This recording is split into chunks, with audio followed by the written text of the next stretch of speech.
My name is Lilly Arasratnam. I'm a member of the faculty here at Alpha Crucis, and in this session I'm going to be talking about managing your time. Having spent about 10 years in university study, I found some tips that are helpful in managing your allocated time successfully.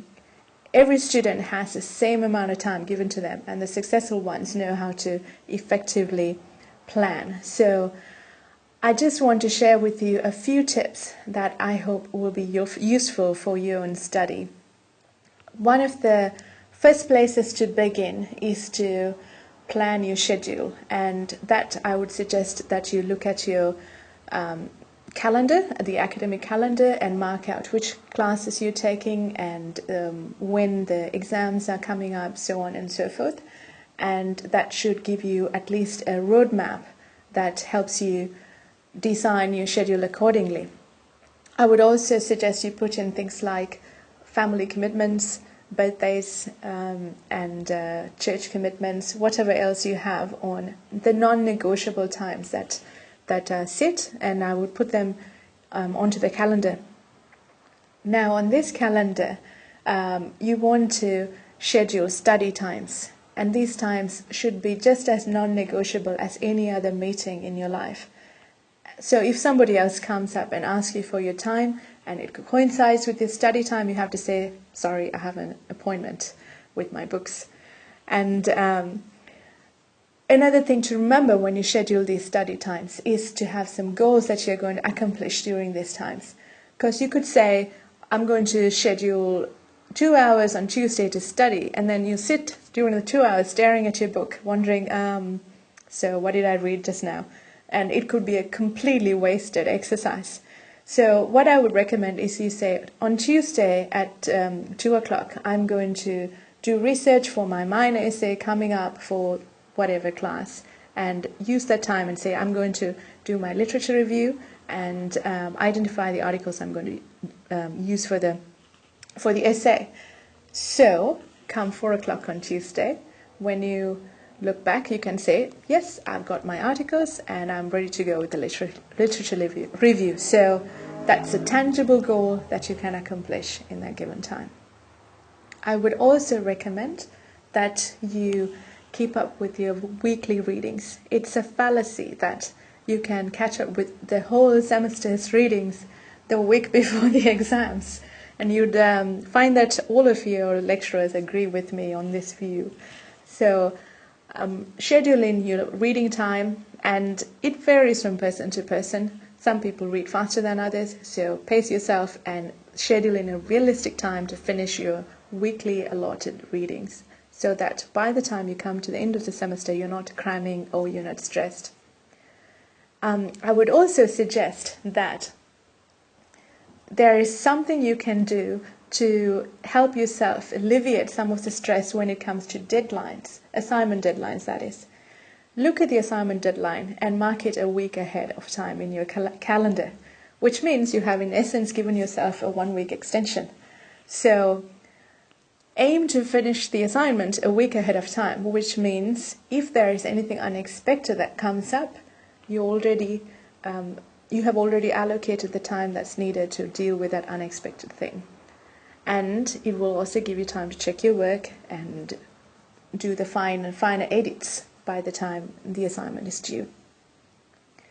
I also find that computers can be quite unpredictable, so allocating extra time for losing papers or computers crashing is always a wise thing to do. Usually the excuses that I often get from students is not dog ate my homework, but the computer crashed on me at the last moment. 12 midnight when the assignment was due, the computer crashed and I couldn't upload it. And fair enough, but if you haven't gotten the assignment done by 12 midnight, that's cutting it pretty close. So those are some things that you can do to pace yourself throughout the semester and relieve yourselves of stress at the last minute. Another way that I find you waste a lot of time, or I waste a lot of time, is looking for my notes or my files that I've misplaced somewhere. So one of the suggestions I have is that you stay organized from the very beginning. If you're doing an assignment, create a little folder on your desktop in which you put all of the readings and all of the research you have done for the particular assignment, and call it by the name of that assignment. So when you are writing it, you know that all the reading pertinent to that assignment is in the folder, and you don't waste any time looking for it. Similarly, organize everything so that your computer is clutter-free and everything is accessible to you in whichever way that works for your logic. And most important, I would schedule in some time for fun. And I know this sounds kind of boring, that you're scheduling in fun. Fun is supposed to be spontaneous, and yes, there are spontaneous fun times that are always delightful. But if you schedule in fun, it prevents you from feeling deprived at the end of the semester, and also acts as a safeguard that your time is not hijacked. For example, let's say you schedule Tuesday afternoon for a movie or a catch-up time with a friend, and then Tuesday night you have 2 hours scheduled to do your readings. So Tuesday afternoon you go out for coffee with a friend, you come back home, you settled with your book for your readings, another friend rings and says, hey, we're going to see the latest whatever movie, do you want to come with? And the temptation might be to say, oh, it's Tuesday, cheap movie night, might as well take advantage of this. But if you had already scheduled that fun time, you would say, you know what, I've already had my fun for the day, so this is my study time. So you can clearly say to yourself, this part of the day is done, let me move on to the other part of the day. And you would also feel like you're not depriving yourself by overworking yourself. At the end of the semester, it's sometimes hard to keep track of what you have done if you have no record of how you have used your time. So fun activities tend to be clouded over with study activities, and you may not remember that you have actually had fun during the semester. So if you have scheduled in fun activities, you can see you did have a balanced semester and you won't feel as deprived. And of course, there's always the unexpected that comes up. So you have to expect the unexpected. It's a cliche, but it works. And I want to show you something that visually demonstrates how to plan for the unexpected. And I have some props here that will help me demonstrate this. So I have here a cup of rice that, let's call it representative of all the unexpected things that come up. The fun things, the boring things, all of that, but unexpected non-study activities. And then I have here some vanilla pods, which are quite tasty, but they represent the study activities. So a minor essay, a major essay, an exam, a research paper, the readings. So this is your time in this bottle. It's limited and non-negotiable. This is all the time you've got left.